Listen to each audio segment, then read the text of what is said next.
बिस्मिल्लाहिर्रहमानिर्रहीम। अस्सलाम वालेकुम डियर स्टूडेंट्स। आज का हमारा टॉपिक है present continuous tense. Present continuous tense continuous action को शो करता है। इसका स्ट्रक्चर और फंक्शन ये आपके सामने टेबल की फॉर्म में है। तो एज़ यूजुअल सिंपल का स्ट्रक्चर आपके सामने है कि सब्जेक्ट के बाद एज एम आर तीनों में से कोई एक आएगा और फिर उसके बाद आईएनजी फॉर्म आएगी और उसके बाद ऑब्जेक्ट आएगा। अच्छा, एक तो ये बात कि सब्जेक्ट के मुताबिक हेल्पिंग वर्ब आना है। अब अगर सब्जेक्ट आपका आई है तो एम हेल्पिंग वर्ब आएगा। अगर सब्जेक्ट कोई भी सिंगुलर है तो उसके साथ एज आएगा और अगर कोई प्लूरल है तो उसके साथ आर आएगा। और इसी तरह से अगर हम नेगेटिव में जाते हैं तो नेगेटिव में हम हेल्पिंग वर्ब के बाद नॉट लगा दें, जैसा कि they are not playing cricket है, तो बड़ी आसानी से ये नेगेटिव बन जाएगा। और अगर इसको हम इंट्रोगेटिव बनाना चाहते हैं, के सवालिया फ़िक्रा बनाना चाहते हैं, तो हम इसको जो हेल्पिंग वर्ब है उसको जो भी हेल्पिंग वर्ब होगा अकॉर्डिंग टू द सब्जेक्ट उसको हम स्टार्ट में ले जाएंगे सब्जेक्ट से पहले, तो ये इंट्रोगेटिव बन जाएगा। आर दे प्लेइंग क्रिकेट और दे नॉट प्लेइंग क्रिकेट, ये नॉट भी आ जाएगा तो वो नेगेटिव इंट्रोगेटिव हो जाएगा।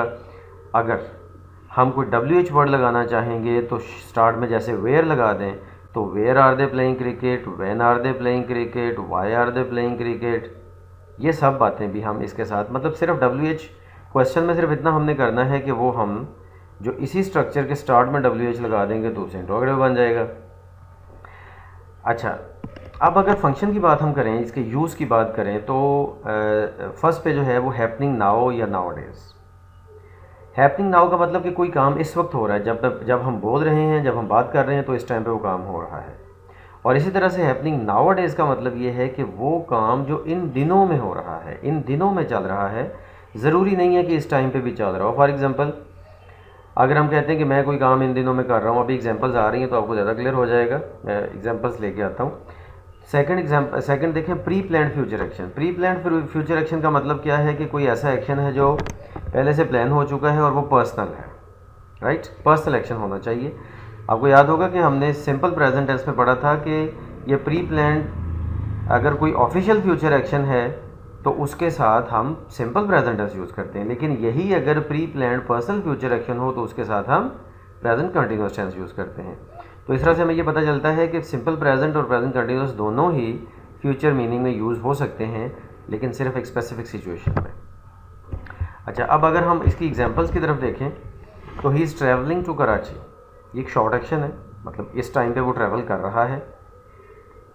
Happening at the moment of speaking, इस टाइम पे ये काम हो रहा है। लेकिन अगर हम सेकंड सेंटेंस देखें, I am writing a book on grammar these days, इसमें एक लॉन्ग एक्शन है और जो इन दिनों में हो रहा है। हैपनिंग नाउअडेज, वो काम जो इन दिनों में हो रहा है, ज़रूरी नहीं है कि इस वक्त भी मैं लिख रहा हूँ, जब मैं बोल रहा हूँ तो ज़रूरी नहीं है कि मैं ग्रामर की वो बुक जो है उसके ऊपर काम कर रहा हूँ। इन दिनों में हो सकता है, नाउअडेज हो सकता है।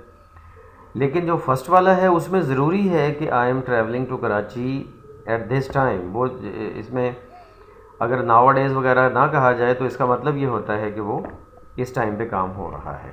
मतलब ये है कि अगर शॉर्ट एक्शन है तो वो इस टाइम पे हो रहा है, लेकिन अगर कोई लॉन्ग एक्शन है तो हो सकता है कि वो इन दिनों में हो रहा हो, बट एग्जैक्ट इस टाइम पे नहीं हो रहा। अच्छा, आगे अगर हम देखते हैं, is coming to me tomorrow.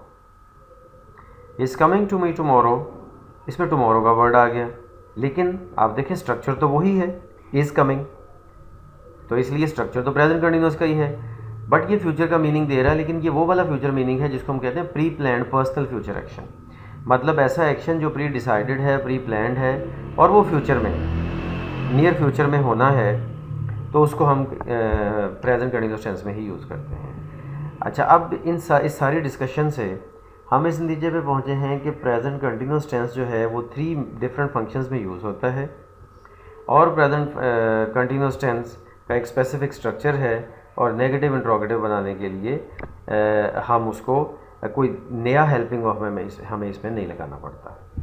तो दैट्स इट डियर स्टूडेंट्स, आज के लिए इतना ही काफ़ी है। अब मुलाकात होगी हमारी नेक्स्ट टेंस में। थैंक यू, अल्लाह हाफिज़।